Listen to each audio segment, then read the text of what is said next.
Para finalizar, les vamos a presentar a una conferencista que es profesora asociada, investigadora y extensionista de la Escuela de Agronegocios del Tecnológico de Costa Rica. Laura Brenes Peralta es doctora en Ciencia y Tecnología Agroalimentaria y Ambiental de la Universidad de Bologna, Italia, con énfasis en cooperación internacional y desarrollo sostenible. Su investigación se centra en sistemas alimentarios sostenibles, valor agregado, bioeconomía circular y métodos basados en pensamiento de ciclo de vida. La doctora Brenes coordina la Red Costarricense para Disminución de Pérdida y Desperdicio de Alimentos, participa en programas y redes académicas interinstitucionales y regionales y apoya MIPYMES agroalimentarias a través de Fundatec. Ha fungido como evaluadora de tesis de varias universidades y consultora de organismos internacionales. Nos expondrá sobre la huella ambiental de los productos lácteos, estudios y puntos de interés a partir del análisis de ciclo de vida. Prestemos atención a su interesante conferencia. Muchas gracias, Diana, y buenas tardes a todos y todas. Primero que todo, gracias a la Cámara Nacional de Productores de Leche por invitar una vez más a nuestra institución a compartir con ustedes y, por supuesto, gracias a ustedes por estar esta tarde acá. La idea, como dice el título, es conversar y empezar a ver un poquito algunos puntos de interés que se relacionan a esta temática de la huella ambiental. Posiblemente ya hemos empezado a oír sobre la huella de los productos, pero la idea es que comprendamos un poco mejor si es que no estamos muy familiarizados con esto y si más bien ustedes ya trabajan en este tema, veamos si hay alguna información de interés o algo que pudiéramos intercambiar, porque no es un tema propiamente desde el análisis de ciclo de vida como método, que ahorita lo vamos a ver, pues no es algo que a veces estemos desarrollando mucho en general en el país y en el sector, aunque ya hay esfuerzos importantes. Entonces, pues tratemos de conversar un poco al respecto. Como contenidos de la presentación, quería traerles primero pues es un poquito de conceptos, de contexto para entender por qué es que estamos empezando a hablar de estos temas, luego ver un par de ejemplos de estudios que hay en la literatura sobre huellas ambientales, en el caso de lácteos particularmente, y sobre todo al final pues tratar de cerrar pensando un poco en cuáles son esas implicaciones o eventualmente oportunidades que podrían surgir para nuestro sector cuando estemos hablando de más estudios de este tipo.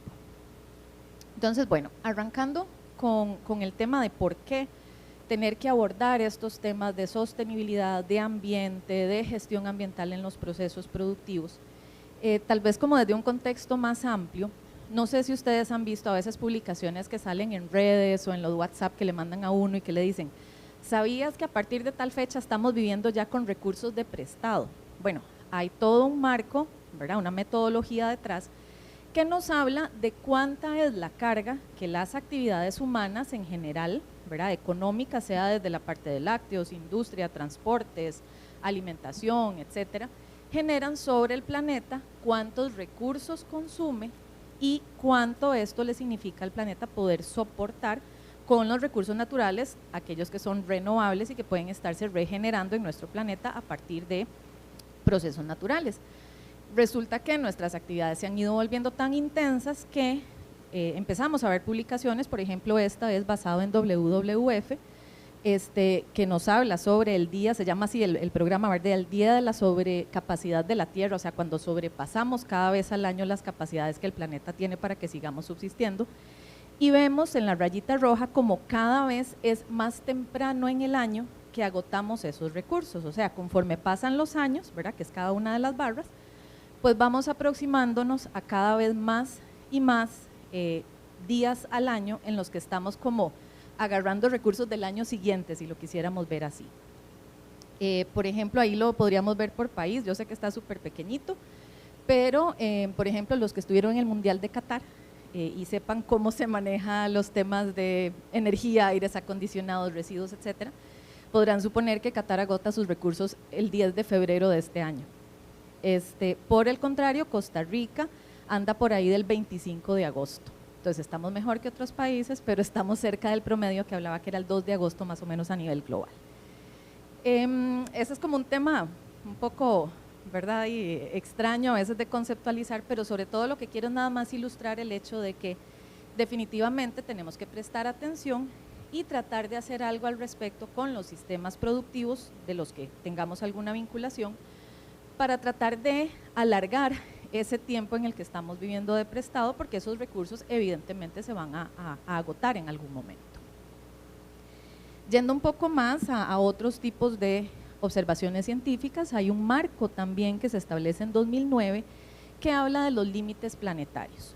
Básicamente lo que supone son las condiciones en las que estaban ciertos flujos de materiales, emisiones, el estado de ciertos recursos como la biodiversidad, el agua, etcétera, en momentos de la historia de cuando empieza la civilización humana. Si quisiéramos, vamos a ver, la civilización empieza a florecer, llamémoslo así, por toda una serie de procesos sociales y económicos, pero también porque habían suficientes recursos para poder producir en masa, producir más, satisfacer nuestras necesidades, mejorar la calidad de vida, etcétera.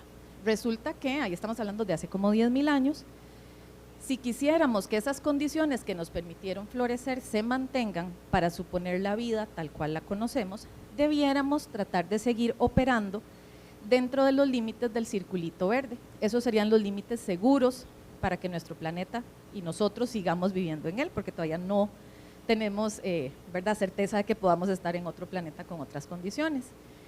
¿Qué es lo que nos dice este estudio? Bueno, para el 2023, los cálculos que se hicieron, lo que dicen es que ya sobrepasamos 6 de los 9 dimensiones o de los 9 límites que están planteados. Y algunos tal vez, ¿verdad?, uno dice, tal vez no me resuena mucho, pero tal vez quienes están un poco más vinculados a producción, por ejemplo, podrán ver cómo están sobrepasados los límites de flujos de materiales como el nitrógeno y el fósforo, ¿verdad? Cada día es más caro, aparte de los temas socio y geopolíticos, adicionalmente hay cada vez más dificultad de poder extraer algunos de estos nutrientes, mientras que a su vez están causando un montón de problemas en otros límites, por ejemplo, los de agua o contaminación, acidificación de suelos y otros problemas que estamos viendo.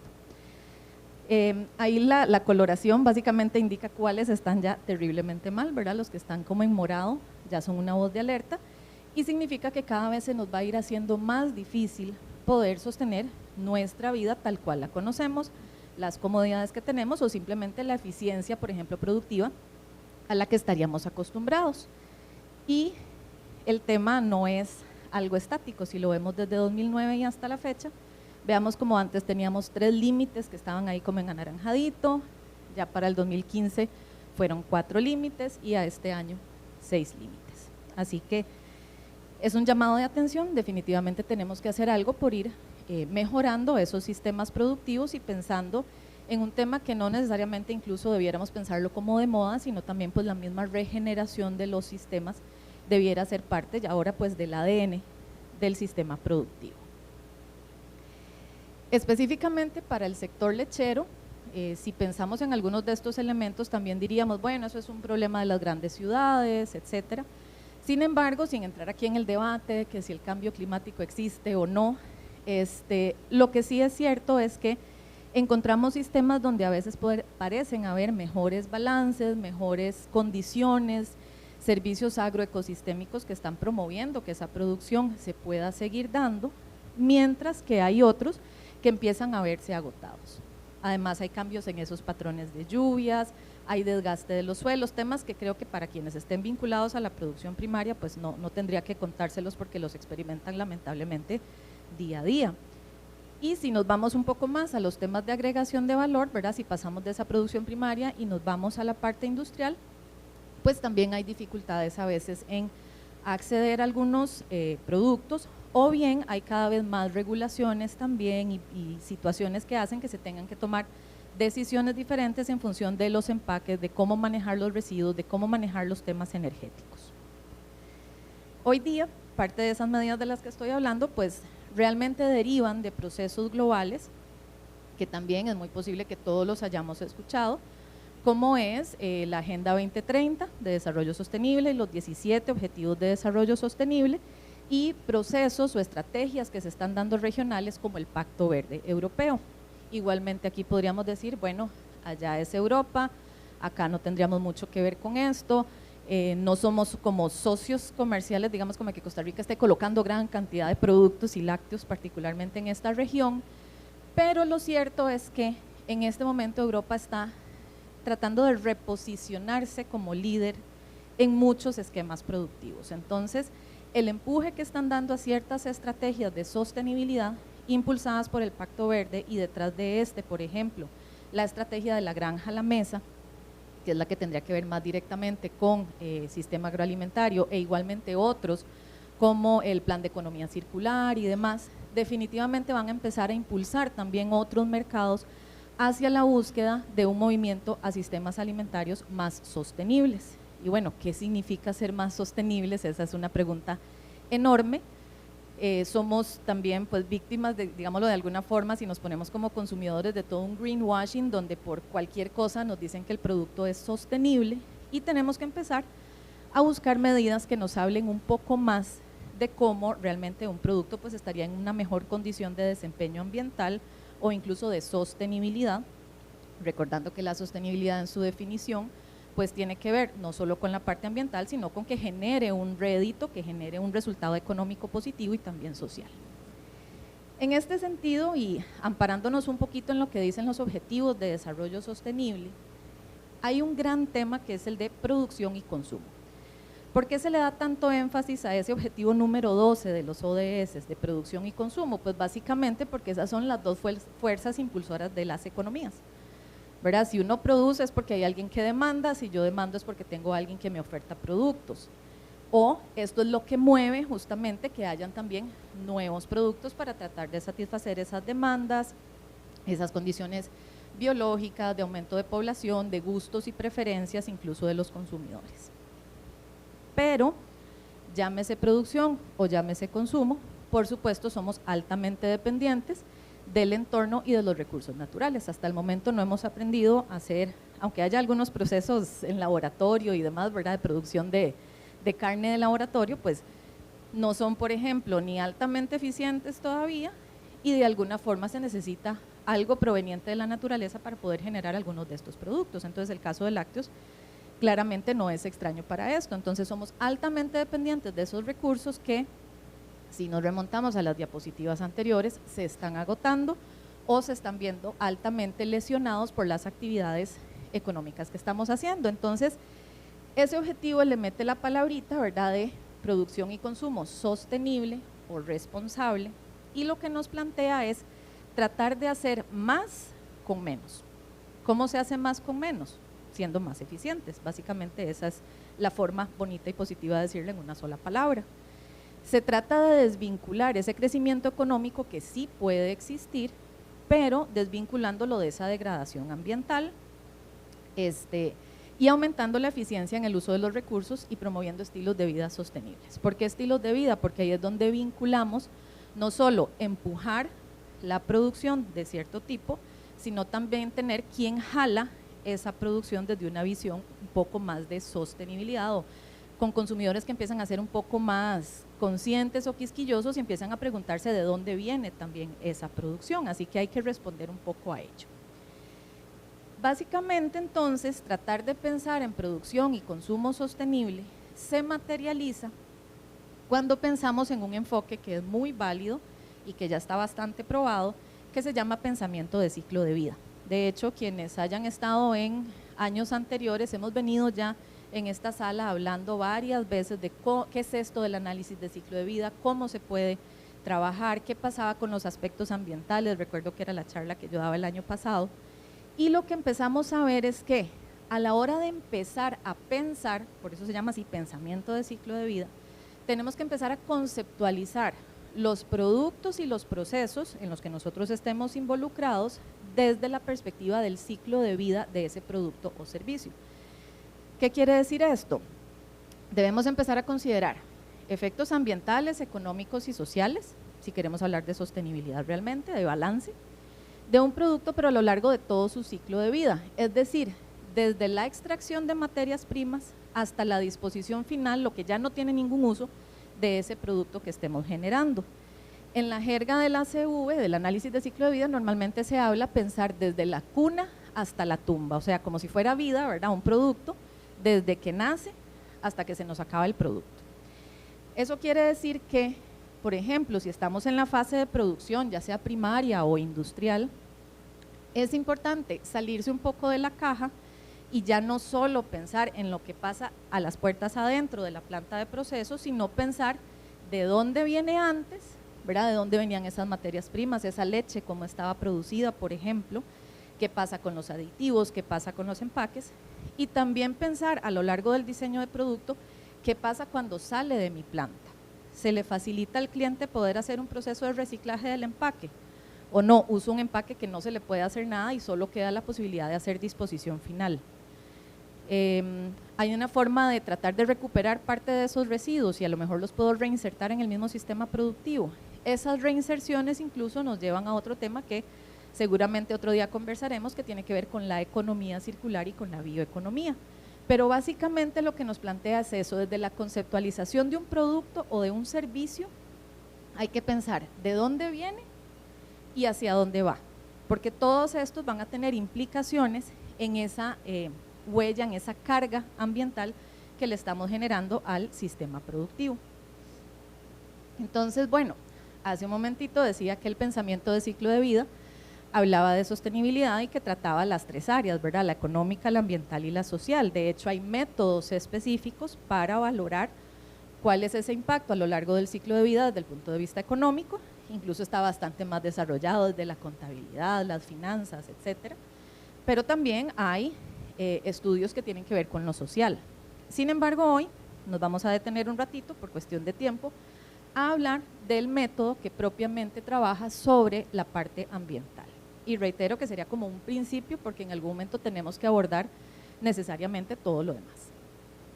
¿Qué es lo que plantea este abordaje de tratar de evaluar esos impactos que se generan en el ambiente cuando estamos en una actividad productiva? Pues básicamente lo que se dice es que cualquier intervención, cualquier actividad humana tiene un efecto, ¿cierto? ¿Verdad? Estamos extrayendo, estamos desechando algo, generamos alguna disrupción en el ambiente. Ese cambio lo que genera es un impacto, meramente hablando, en el ambiente, que realmente lo podemos traducir a nivel de una huella, ¿verdad? Cuando hablamos de impactos, tal vez si es alguien que está en ingeniería ambiental o algo así, lo captará un poco mejor, o los que saben de esa parte, pero si hablamos como de huella, digamos que se nos vuelve también un poco más coloquial, porque es pensar eso, ¿verdad? ¿Qué es mi acción? ¿Qué dejo ahí atrás? ¿Cuál es la huella que estoy dejando? Podría ser positiva, que se le llama en inglés footprint, handprint, o podría ser negativa, que es la típica footprint que conocemos. Pero entonces, en este caso, esos impactos, básicamente los impactos son la disrupción que hacemos, el cambio que hacemos o el efecto. Pero podemos seguir evaluando y ahora sí entender cuál es el daño que estamos causando. Así que básicamente estos estudios de análisis de ciclo de vida nos pueden quedar en un nivel de entender cuál es la huella, que es realmente hasta donde estamos tratando de llegar con los consumidores, tratar de que entiendan un poco cuál es esa huella de los productos, o pueden llegar incluso a categorías de daño, esas van a ser llamadas categorías de impacto. ¿Cómo llegamos a decir cuál es esa huella? Hay toda una serie de métodos, fórmulas, softwares, etcétera, que nos ayudan a caracterizar esas actividades que nosotros hacemos para traducirlas en categorías de impacto. Esas son solo algunas categorías de impacto. Un análisis de ciclo de vida completo bajo ciertos métodos nos puede estar dando cerca de 17 categorías de impacto diferente. No sé cuáles de estas conocen por ahí, si ustedes las ven. Calentamiento global, creo que todos estamos como un poco más o menos en autos de qué significa, ¿cierto? Hablar de una huella de calentamiento global tiene que ver con la emisión de gases de efecto invernadero que generó un proceso y se traduce en una unidad que es la que casi siempre conocemos y es la huella de carbono, la de CO2 equivalente.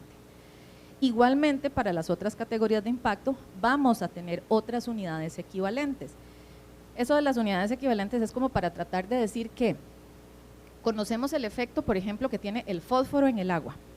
Entonces, otras sustancias que puedan tener esos procesos similares al fósforo las vamos a traducir en fósforo equivalente para, por ejemplo, hablar cuál es el efecto de eutrofización del agua. No vamos a entrar ahí porque primero no soy yo la experta ni soy ingeniera química para entender cada uno de esos procesos, pero básicamente hablar de eutrofización de agua es la deposición de sustancias, muchas veces vienen por ejemplo de los fertilizantes como el fósforo, que hacen un cambio en el sistema, digamos en un río, en un lago, hace que crezcan otros entes que no quisiéramos que estén ahí porque por ejemplo pueden tener parte de ese oxígeno que necesitaba la flora y la fauna que era natural de esa laguna o de ese río que está ahí, dicho en palabras simples. Entonces, a fin de cuentas podríamos hablar de todos y cada uno de ellos, pero básicamente lo que se refiere es eso, son categorías de impacto que nos dicen qué tanto estamos haciendo disrupción, impacto o dejando huella en el medio ambiente a partir de distintas categorías y de unidades pues equivalentes que tratan de decirnos cuál es esa magnitud, ¿verdad? Como qué tan intenso es ese impacto o qué tan bajito puede ser comparado con otros productos. Hacer análisis de ciclo de vida, dichosamente ya en este momento de la historia, sigue siendo muy complejo, pero no es imposible porque digamos que ya hay alguien que ya dijo cuáles son los pasos para poder hacer un análisis de ciclo de vida. De hecho está establecido dentro de una norma ISO que nos dice cómo desarrollar estos pasos, ¿verdad? Hay definiciones en cada una de estas normas que son de la familia de las 14.000, que son las ambientales, pero en general lo que nos dicen es, primero definamos un estudio y alcance de ese estudio, o sea, ¿qué queremos evaluar? Queremos evaluar la leche cruda, la huella de la leche fluida, ya que pasó por un proceso de pasteurización, queremos evaluar el yogurt o el queso, por ejemplo. Lo primero es saber cuál producto. Lo segundo, ¿con qué finalidad? Simple curiosidad, ¿es válido? O queremos hacer una comparación, se nos ocurre que vamos a hacer un cambio en una formulación, entonces será que con un tipo de insumo tengo una huella diferente a si uso otro tipo de insumo u otro tipo de empaque. En esta primera parte es donde defino esos porqués, por qué queremos hacer un análisis de ciclo de vida, quiero comunicarlo al consumidor, tiene un fin mercadológico, o tiene un fin de lograr que mis socios de la cadena de valor quieran mi producto porque parece que es más sostenible que otros, por ejemplo. De ahí en adelante seguimos haciendo un inventario de todo lo que entra y sale de ese sistema productivo. Ahorita pongo un gráfico y tal vez queda un poquito más claro, pero lo que hacemos es pensar en toda el agua, la materia prima, los aditivos, la energía, todo lo que se necesitó y también todo lo que salió de mi proceso operativo. Las aguas residuales, los residuos en general, ¿verdad? De masa, de empaques, emisiones, si hay partículas que se van al medio ambiente. Y de ahí, como decía, caracterizamos para analizar cuál es el impacto que me genera cada una de esas operaciones y el proceso en general que yo esté analizando y que haya definido adelante. Hay flechitas para todos los lados porque la idea es que sea un proceso iterativo, ¿verdad? Yo puedo darme cuenta acá incluso cuando llego al final a la interpretación de que tal vez el alcance hasta podía ser mayor o que tenemos tantas carencias de información que voy a tener que bajarle un poquito el nivel del alcance que yo estaba esperando, pero sí buscar información certera, cuantificable y que me hable de esos impactos que estoy interesada en revisar. Y por supuesto, todas estas entradas y salidas las hago siempre pensando en el ciclo de vida completo del producto. Conste, no siempre tenemos los recursos para poder hacer el análisis del ciclo de vida completo desde la cuna hasta la tumba, pero en un proceso bien llevado yo dejo muy bien establecido si pude abarcar, por ejemplo, producción primaria y un poquito de la producción industrial, para que pueda ir, como quien dice, armando el rompecabezas de esa cadena de suministro hasta poder pensar que sí abarco el ciclo de vida completo. ¿Para qué hacer entonces análisis de ciclo de vida?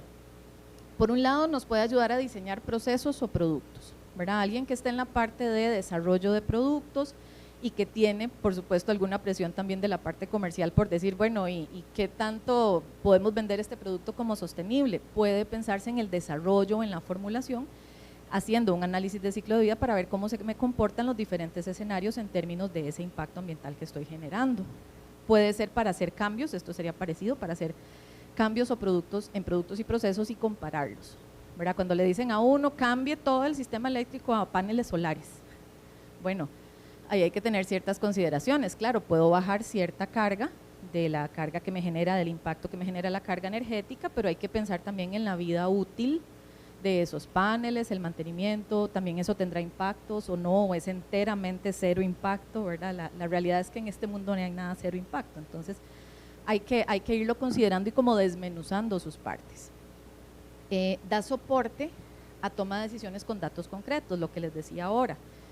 Así como los consumidores son víctimas de ese greenwashing, también a veces en las empresas podemos llegar a confundirnos nada más y bueno, me vendieron el insumo X que dice que es enteramente sostenible, pero cuando me voy a ver fichas técnicas de las características químicas resulta que sí cataloga con un impacto ambiental de los que estamos viendo. Entonces ahí podemos tener datos ya más concretos, numéricos, por eso el análisis de ciclo de vida es un método cuantitativo que nos puede dar como esas ideas de qué desempeño está teniendo realmente ese insumo, ese proceso dentro de mi proceso productivo, dentro de mi ciclo de vida. Puede servir para proyectarse hacia otros actores de la cadena de valor.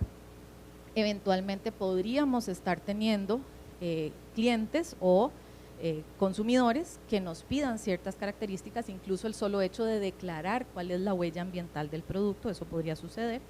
Y finalmente, brindar información al consumidor. Cuando hablaba de estos pasos, tal vez aquí voy un poquito más rápido, pero para efectos de que quedara en la presentación, entonces nada más iba reiterando que bueno, cuando hablábamos de ese objetivo y alcance, pues pensaba en estos elementos iniciales, luego hago los inventarios de producto, analizo cuáles son las categorías de impacto que yo había seleccionado y ver cómo se comportan y finalmente caigo en esa interpretación que es más hablar ahora sí de las razones. ¿Cómo se me comportó esa huella ambiental? ¿Tengo alguna forma de hacer un benchmark con otros estudios que ya hay para saber si yo estoy en el promedio, estoy por encima, estoy por debajo de esos impactos? Y por ejemplo, si estoy teniendo impactos mayores, empezar a desmenuzar el asunto para saber si fue una operación X, hay algo en el diagrama de flujo que todavía se puede cambiar sin que afecte las condiciones técnicas del producto, ¿verdad? Igualmente yo no soy ingeniera en alimentos, entonces aquí yo vuelvo a ver a las compañeras y podrán decir, ¿verdad? No, pero es que Laura, no puedes quitar esa operación porque entonces ya eso dejó de ser yogur y es otra cosa, ¿verdad? Hay que tener ese tipo de cuidados, debemos cumplir con la parte técnica, con la parte de inocuidad por supuesto, pero ver cuáles son los mecanismos que me hacen, tal vez con un equipo más eficiente energéticamente o que me genere menos desperdicio, menos fuga del proceso, haga que pueda encontrar esas posibilidades. Y sobre todo el análisis de ciclo de vida, una de sus bondades, por así decirlo, es eso, poder encontrar esos hotspots o esos puntos críticos o calientes donde estoy teniendo la mayor generación de impactos y también pensar dónde están esos otros trade-offs, le ponen en inglés, que es como esas compensaciones. Cuando yo mejoro una cosa, ¿dónde se me desmejora lo otro? Porque puede suceder. Entonces, entender otra vez ese ciclo de vida completo es válido. Un ejemplo de un trade-off, pasémonos a empaques biodegradables. La oferta de empaques biodegradables en este momento es muy positiva cuando pensamos en la huella que tendría el reciclaje del plástico y demás, pero otorga la barrera necesaria para que el producto se me conserve por el tiempo que yo estaba esperando que se conserve. Puede ser que le afecte la vida útil. Entonces ahí hay un trade-off con lo que está esperando el consumidor, potencialmente con la inocuidad, con la vida útil, y al rato puedo tener más desperdicio de producto al final de la cadena de suministro, le traslado eso al consumidor porque ese producto le va a durar menos. Entonces, ¿verdad? La cosa no es tampoco como tan fácil de decir que es que todo lo que sale verde además es verde buenísimo, ¿verdad? Pero bueno, eso es lo que ofrece el análisis de ciclo de vida, hacer análisis justamente, no necesariamente nos va a dar las respuestas automáticas. ¿Qué estudios empezamos a encontrar? Haciendo una búsqueda muy rápida en Scopus, que es un repositorio que normalmente se usa en la parte académica para ver publicaciones científicas, cuando poníamos, por ejemplo, análisis de ciclo de vida, en general, ¿verdad? Para industria láctea, encontramos cerca de 692 papers. Por supuesto, la búsqueda la podíamos hacer más amplia y estoy segura que van a subir los números, pero nada más quiero que veamos la relación. Hay cerca de 692 papers que hablan en general de ACV en industria láctea. Hay 33 que son más de carácter europeo, por supuesto vamos a encontrar más de ciertos países específicos en Europa que tiene bastante tiempo ya más trabajando en análisis de ciclo de vida. Encontramos cerca de 10 de Estados Unidos, por supuesto van a haber más también posiblemente en casos particulares por estado, y cerca de 6 artículos del caso latinoamericano. Esa proporción nada más lo que nos dice es que nos falta mucho por trabajar y por investigar en este tipo de metodologías que no son inventadas, ¿verdad? Sino que ya tienen todo un proceso de análisis, de validación, incluso de normalización a partir de estándares como los de ISO. Estas que están acá fue porque hice la búsqueda también así muy rápido sobre análisis de ciclo de vida en Costa Rica. Encontramos 4 papers. Entonces, otra vez, tenemos que hacer bastante más, pero también hacerlo con sentido. De hecho, ¿verdad? Si vemos aquí, seguro ustedes lo pueden leer allá atrás, pero los artículos principalmente están dirigidos a análisis de ciclo de vida de la producción primaria. Entonces, normalmente es por donde se ha arrancado. Si vemos la proporción de salas también, la de sostenibilidad y producción primaria normalmente es bastante más nutrida, hay mucho interés en la producción primaria, pero no quiere decir que no debamos estar hablando de esto también en la parte industrial, y ahorita vamos a ver cuáles son las proporciones de contribución a la huella en cada uno de los casos. Sin embargo, no es descabellado, está bien trabajar sobre producción primaria, porque de hecho es el principal contribuyente de la huella de cualquier producto lácteo, por supuesto, están hechos de materia prima leche, pero siguen habiendo oportunidades tanto a nivel de producción primaria como de industria. Dentro de esa búsqueda también algunas de las categorías de impacto más habituales que encontramos en estudios de lácteos tienen que ver con calentamiento global, eutrofización de agua y consumo de agua. Yo les decía que hay como 17 categorías, no todas a veces se estudian porque lo que se busca es aquellas que sean como más sensibles para la actividad de la que estemos hablando, si no se hacen estudios muy grandes, ¿verdad? El poder ver que hay similitudes, ¿verdad? Y algunos que se repiten más, pues lo que nos habla es que ahí hay oportunidades de poder comparar y de tener más insumos para nosotros tomar decisiones a partir de lo que nos salga de nuestros análisis de ciclo de vida. Y ahora que les decía que tal vez aquí queda un poco más claro de cómo ejecutar el análisis de ciclo de vida, este es un diagrama que sale de uno de los estudios, de los artículos consultados, donde siento como que ilustró bastante bien el sistema productivo, ¿verdad?, de un bien lácteo. Básicamente tiene como 3 subsistemas. Un primer subsistema es la producción primaria, un segundo subsistema es lo que pasa en la planta de lácteos y uno tercero es lo que pasa con los residuos y las aguas residuales. Antes posiblemente decíamos ya eso está fuera de mi sistema, ya veamos a ver qué pasa con esos residuos. Hoy día incluso los esquemas vean que ya nos meten residuos como un subsistema de nuestra operación, sí o sí tenemos que considerarlos. Entonces, ¿qué pasa con el primer subsistema? Bueno, tenemos que pensar en todo lo que entra a la finca, agua, combustibles, materias primas como pasturas, fertilizantes, concentrados, productos veterinarios, etcétera. Eso nos va a producir este primer insumo del subsistema 1, que es la leche, que va a ser la principal entrada al subsistema 2. Pero en este subsistema, en la planta, conste que también tenemos otras entradas, insumos de limpieza, combustibles, electricidad, otros aditivos, empaques, demás materiales que se necesitan para producir al final esa botellita que entendemos como producto que va a estar en el anaquel, botella de yogur, por ejemplo. ¿Qué salidas vamos a tener? En cualquiera, ¿verdad?, de estos vamos a tener, bueno, los productos principales, que son, por ejemplo, eso, la leche, el yogur, el queso, pero vamos a tener también efluentes, como es agua residual y esos residuos. Todos ellos en su conjunto son los que nos producen esos impactos ambientales y que tratamos de cuantificar y que expresamos como esa huella ambiental. Así que bueno, viendo algunos estudios, tal vez no se preocupen mucho en ver el país, es básicamente ilustrativo, pero, ejemplo, encontrábamos este paper donde se habla del potencial de calentamiento global, o sea, expresado en huella de carbono, CO2 equivalente, para cada kilo de producto lácteo.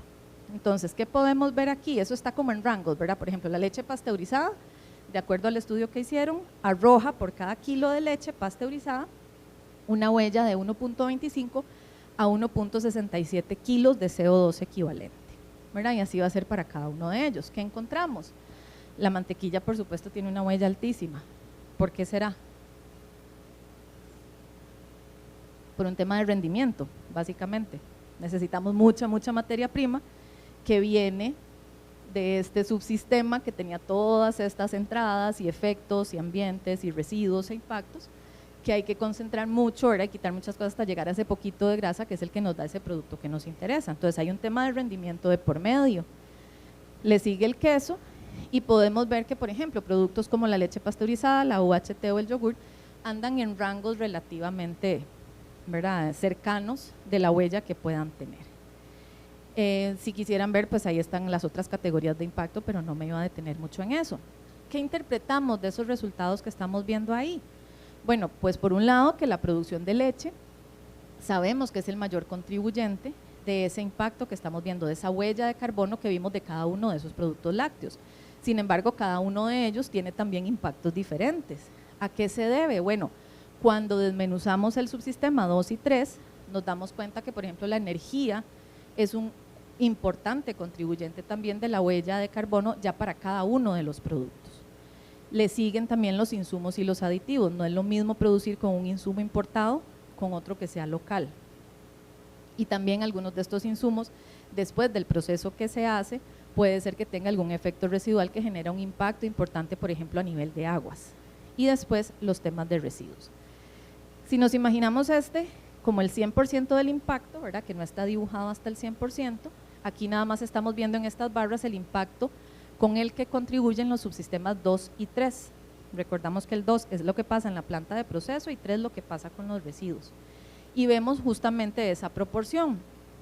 En una mantequilla, por ejemplo, el impacto que genera la producción en la planta de proceso de producir esa mantequilla, pues si acaso llega a un 6%, no más allá del impacto global de CO2 equivalente que genera ese producto. Porque todo el resto del impacto, ¿verdad?, ese 50 y resto por ciento, viene traído de la producción de leche, de la materia prima. Hay otros productos como el yogurt, que es este de acá, que el 41% de la huella de CO2 equivalente en la producción de yogurt proviene de lo que pasa en la planta de proceso. ¿Qué quiere decir esto? Bueno, aquí hay oportunidades, ¿verdad? Por un lado, yo puedo traer leche que sea más sostenible, o sea, con una huella ambiental más baja. Hay que ver cómo está ese sistema productivo en finca, pero también en productos como estos tenemos la oportunidad desde la planta de proceso también de bajar esa huella ambiental. Ustedes son los expertos, los que están en producción, y podrán empezar a imaginarse qué se puede cambiar en una producción de yogur o de queso o de leches fluidas para tratar de bajar. Si me preguntan a mí, sin ser la experta que está en planta, pensaría que, por ejemplo, el tema energético potencialmente puede jugar un papel importante ahí.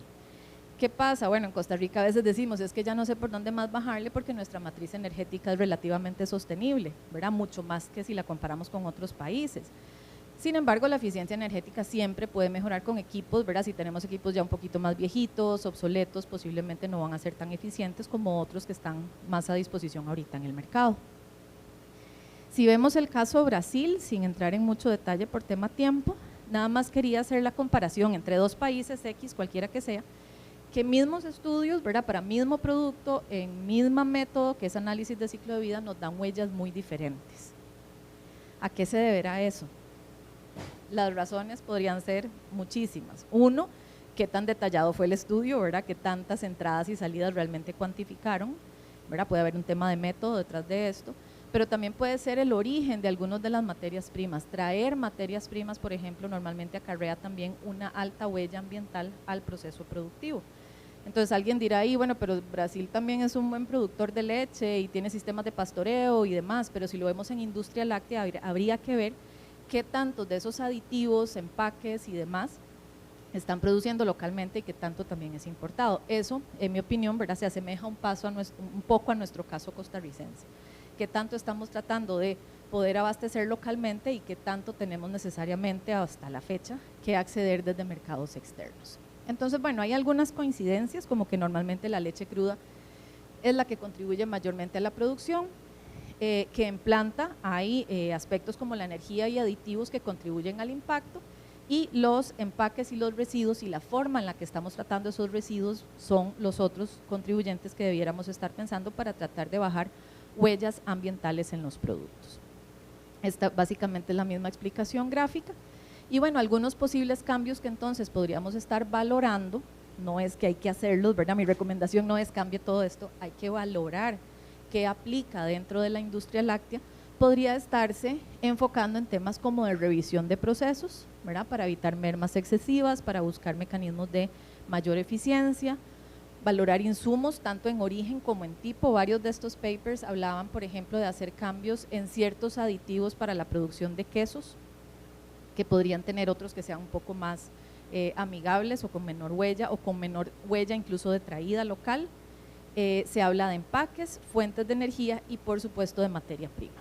quería cerrar entonces casi con el hecho de que si nos enfocamos también en la materia prima, debemos seguir pensando qué pasa en la leche que está entrando a los sistemas productivos industriales, porque esta de por sí es la que acarrea prácticamente la mayor huella de producción. Así que si pensamos en sistemas circulares donde se aprovecha, por ejemplo, para no tener que traer tantos fertilizantes de afuera, el uso de tantos combustibles, podríamos estar bajando esa huella. Hace un tiempo en el TEC hicimos un estudio pequeñito, fue un estudio de caso con lecherías de altura en la zona de Cartago, que agrupamos de acuerdo al volumen productivo por hectárea en grupo A, B y C, y veíamos que, por ejemplo, producir 1 kilo de leche corregida tenía una huella de 2.55 kilos de CO2 equivalente para el grupo A, pero por ejemplo el grupo B se nos iba a más de 1 kilo si lo diferenciamos con el otro. Entonces esto nos empieza a generar un montón de preguntas y fuimos a las fincas para ver qué diferencias habían cuando tratábamos de hacer esos inventarios, y una de las cosas que encontrábamos era que, por ejemplo, los grupos B y A, que eran los más eficientes, ¿verdad?, o los de menor huella ambiental respectivamente, sobre todo el A, por un lado tendían a tener mayor productividad, ahí estamos hablando de eficiencia, y por otro lado tenían algunas prácticas que resultaban interesantes. Por ejemplo, tenían equipos de recuperación de calor, entonces ahí había un tema de eficiencia energética también. Tenían paneles solares en algunos casos y bancos forrajeros. Entonces esto nos vuelve a llevar a la atención que por años se viene dando en nuestro país, que tiene que ver también con los sistemas de alimentación en los que están basados los sistemas de producción lecheros. Para cerrar como implicaciones, básicamente tenemos 3 grandes impulsos que debemos seguirle el rastro para seguir trabajando en este tema. Y por un lado es el tema de apertura de mercado, por el otro el Pacto Verde que les mencionaba y las tendencias de consumo.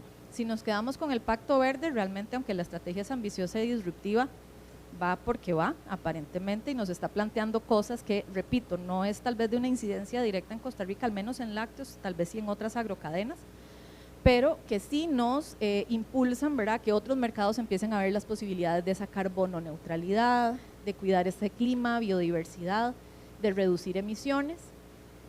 En Estados Unidos, por ejemplo, hay estudios de ciclo de vida completos que ya hablan de la huella del producto y que empieza a plasmarse, así que posiblemente vamos a tener productos que tienen ecoetiquetado ya normado y respaldado para decirnos cuánta es la huella de CO2 del producto, y empezamos de hecho a ver en algunos mercados etiquetas como estas, ¿verdad? Ya encontramos esa pinta de leche diciéndonos cuántos gramos de CO2 equivalente tiene. Aquí, bueno, estos son de hecho 2 tipos de leche, la misma cadena de distribución, pero 2 tipos de leche diferentes y tienen huellas diferentes. Y bueno, ¿qué pasa en Costa Rica?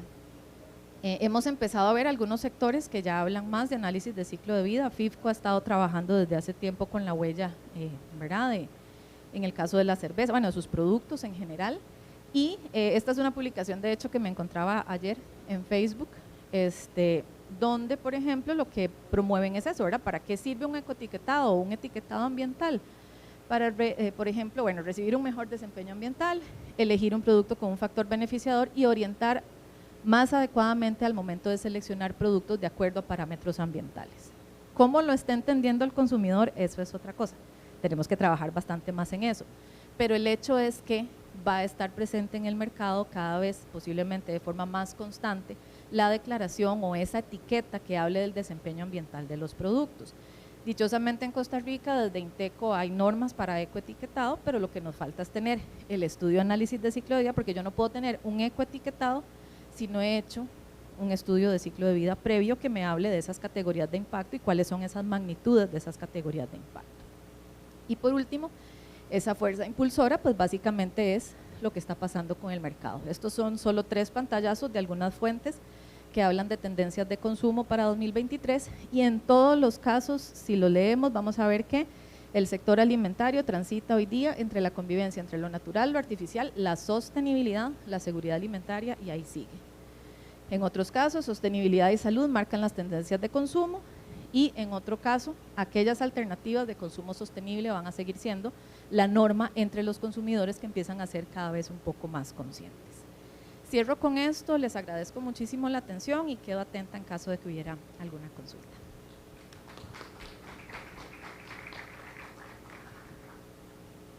Agradecemos la participación de la doctora Brenes. Tenemos algunos minutos para preguntas, entonces les agradezco que levanten la mano y ya les vamos a hacer llegar el micrófono. Muchas gracias, Laura, por su excelente presentación. Comentarle que después de que le pedimos que hiciera la norma, la presentación, inició labores un comité en Inteco para etiquetado ambiental de productos lácteos. En este lapso se tomó una norma internacional. Básicamente lo que se hizo fue traducir y se le adaptaron a condiciones nacionales algunos valores, y en este momento está en consulta pública para los que estén interesados en revisarla, y básicamente son generalidades, o sea, no dice mida esto, el otro, pero sí dice que hay que medir al menos un 99% desde la cuna hasta la tumba. Gracias, Carlos, y qué bueno, esa es una excelente noticia. Y de hecho, bueno, por un lado el respaldo de cómo se hace el proceso con Inteco, buscando balances sectoriales y demás, pues asegura que el proceso idealmente va a ser muy bien generado. E incluso ya hay experiencia, ¿verdad?, trabajada en declaraciones, bueno, en hacer análisis de ciclo de vida en otros productos en Costa Rica, por lo menos que fueron también procesados por instituciones. ¿Ah? Sí, sí hay uno. Sí, un producto de verdad. No puedo decir eso, pero yo trabajo con los dos.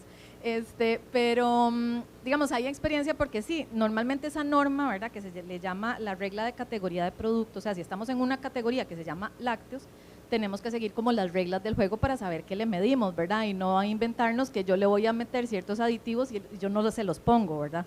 Entonces, hay estas reglas de categoría de producto que Costa Rica no tiene, a excepción de una, para esa otra agrocadena que ya la trabajó, tratando de adaptarla a las condiciones costarricenses.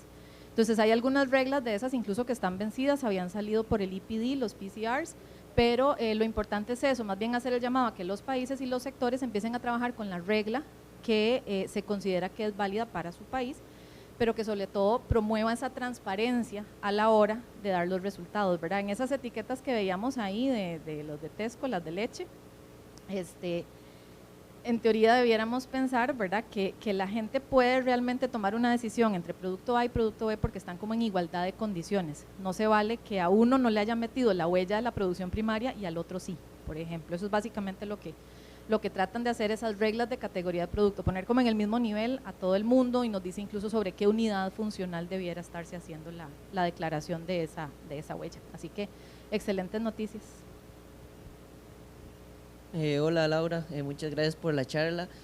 Yo tenía una duda con respecto a esos análisis que hacen en base a la parte de la materia prima y el impacto que puede tener la actividad. Dentro de esos análisis, ahora que conocemos también todas estas prácticas de ganadería regenerativa y también que no solo a veces no tienen impacto, sino que también generan servicios ambientales en un sentido de que enriquecen el suelo, sostienen más agua, capturan más carbono, toda esta parte se toma en cuenta en estos estudios de materia prima, o solo como decir, miden cuántas vacas hay y dicen, entonces tanto afectación, sin tomar en cuenta todo el efecto que están haciendo en el suelo y en los microorganismos y el servicio que están dando. Esa es una pregunta muy buena y es un tema un poco escabroso en las declaraciones ambientales de producto y en los cálculos de huellas. Normalmente las PCR, las reglas de categoría de producto, hablan de lo que usted tiene que cuantificar para declarar la huella, pero no hablan de hacer balances. Digamos, lo típico sería en carbono, ¿verdad? Decir que yo tengo un sistema que me emite tanto y además tengo todos estos arbolitos sembrados que me están haciendo captura de carbono, entonces a mi huella le reduzco esa captura. Las PCRs normalmente no incluyen esa parte. Entonces, ¿qué es lo que en algunos casos dicen? Y en estas otras agrocadenas que hemos conocido, lo que sí dice es que aunque usted no pueda hacer el balance, ¿verdad?, para dar el dato final, sí puede promover la declaración de alguna de esas prácticas positivas, ¿verdad? Incluso otra vez, con Pacto Verde, por ejemplo, una cosa que está pasando es que por un lado piden el PEF, el Product Environmental Footprint, ¿verdad?, o esa huella ambiental del producto, y por otro lado están pidiendo, por ejemplo, declaraciones de que sean productos libres de deforestación.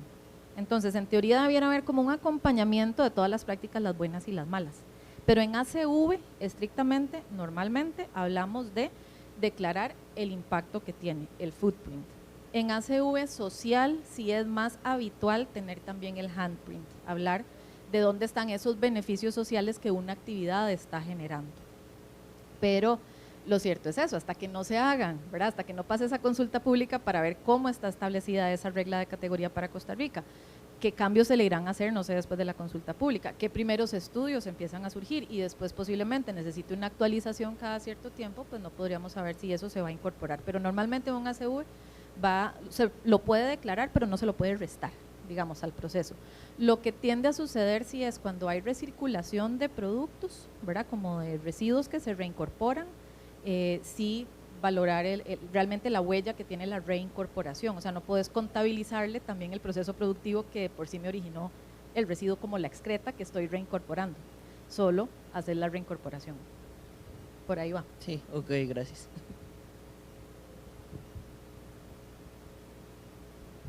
Bueno, le damos un fuerte aplauso a Laura por la excelente presentación y le entregamos un reconocimiento en nombre de la Cámara Nacional de Productores de Leche por su colaboración.